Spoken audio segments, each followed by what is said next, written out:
हमारे YouTube channel study centre by Pramod sir में आपका स्वागत करता हूं। आज की वीडियो में लेकर आया हूं किरचॉफ का नियम। किरचॉफ का पूरा नाम क्या था? यानी किरचॉफ का पूरा नाम था गुस्ताव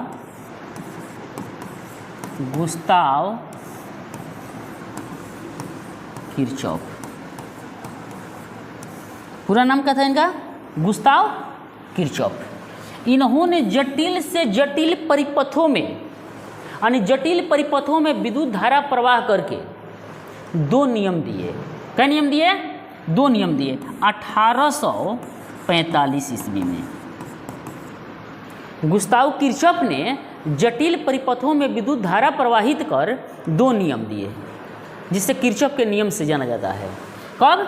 1845 ईस्वी में बाबू गुस्ताव किरचॉफ ने यानी किरचॉफ ने दो नियम दिए। पहला नियम दिए थे संधि का नियम। पहला नियम दिए थे इन्होंने संधि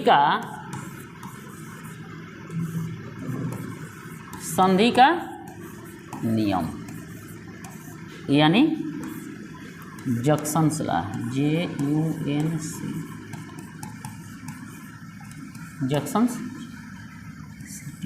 जक्सन लॉ यानी जक्सन्स लॉ। इन्होंने दूसरा नियम दिए थे बाबू बंद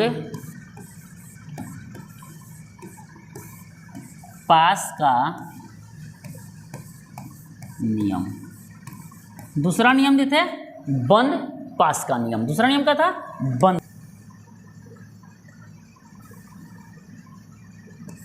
लॉ ऑफ क्लोज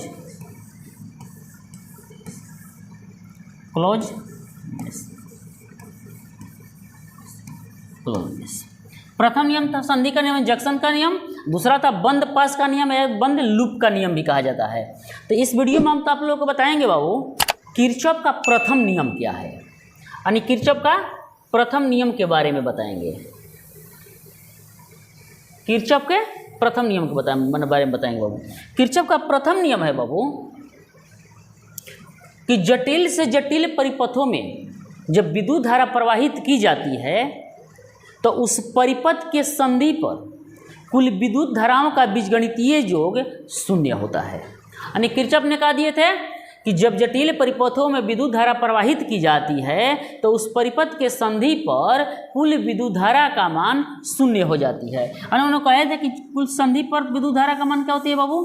शून्य थे। यानी सिग्मा आई बराबर 0 हो जाती है। क्या होती है? यानी सिग्मा आई बराबर 0 हो जाती है। उन्होंने कहने का मतलब था कि जब किसी चालक किसी परिपथ में विद्युत धारा प्रवाहित करते हैं तब परिपथ को संधि पर विद्युत धाराओं का बीजगणितीय जो क्या होता है? 0 होता है। तो आई बराबर 0। देखो बाबू, तो उन्होंने क्या किया बाबू, आइए हम एक परिपथ बनाकर समझा रहे हैं। किसी परिपथ पर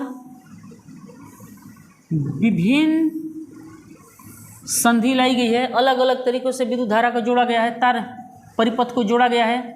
इस परिपथ में धारा आ रही है, इस परिपथ से धारा आ रही है, इससे जा रही है, इससे आ रही है, इस परिपथ से बाहर की ओर जा रही है। हम मान लेते हैं बाबू इस परिपथ पर आने वाली धारा I1, I2, जाने वाली धारा I3, I4 और I5। इस संधि पर आने वाली धाराएं जो है इस संधि से जाने वाली धाराओं के योग के बराबर होती है। जितनी धारा आ रही है इस संधि पर उतना ही धारा इस संधि से चली जा रही है। संधि पर धारा का मान कुछ नहीं, 0 हो जाता है। तो हम मान लेते हैं बाबू कि माना कि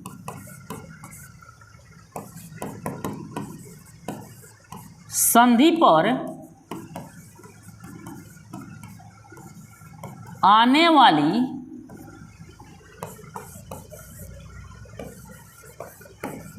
विद्युत धारा, संधि पर आने वाली विद्युत धारा देखें कितना है? I1 प्लस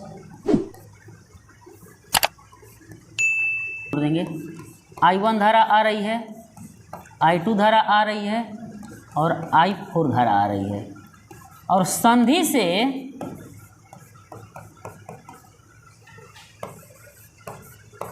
दूर जाने वाली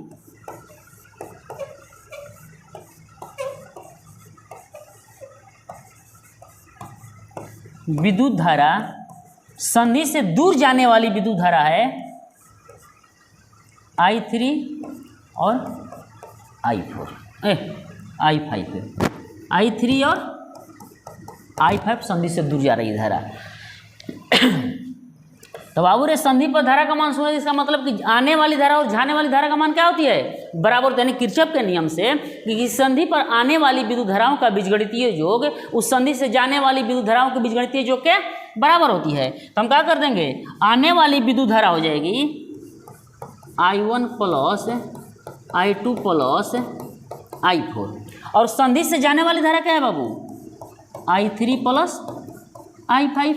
यानी जितना संधि पर धारा आ रही है उतना धारा उस संधि से क्या हो रही है, जितना धारा इस संधि पर आ रही है उतना ही धारा इस संधि से दूर चली जा रही है। तो इस पर शून्य हो गया, तो शून्य धारा के लिए कर देंगे I1 प्लस I2 प्लस क्या हो जाएगा माइनस I3 प्लस I4, और फिर 5 इस बात क्या होगा माइनस हो जाएगा, यानी I5 बराबर 0। यानी हम कह सकते हैं कि संधि पर कुल विद्युत धाराओं का बीजगणितीय योग क्या होती है, शून्य होती है। यानी धारा पर इस संधि पर जितनी धारा आएगी उस संधि से उतना ही धारा चली जाएगी, यानी इस संधि पर धारा का मान क्या हो जाएगा, शून्य हो जाएगा। यानी हम कह सकते हैं कि किसी संधि पर कुल विद्युत धाराओं का बीजगणितीय योग शून्य होता है। तो उस शून्य होने के क्या कहते हैं, किरचॉफ का प्रथम नियम जंक्शन का नियम कहा जाता है। इसे जंक्शन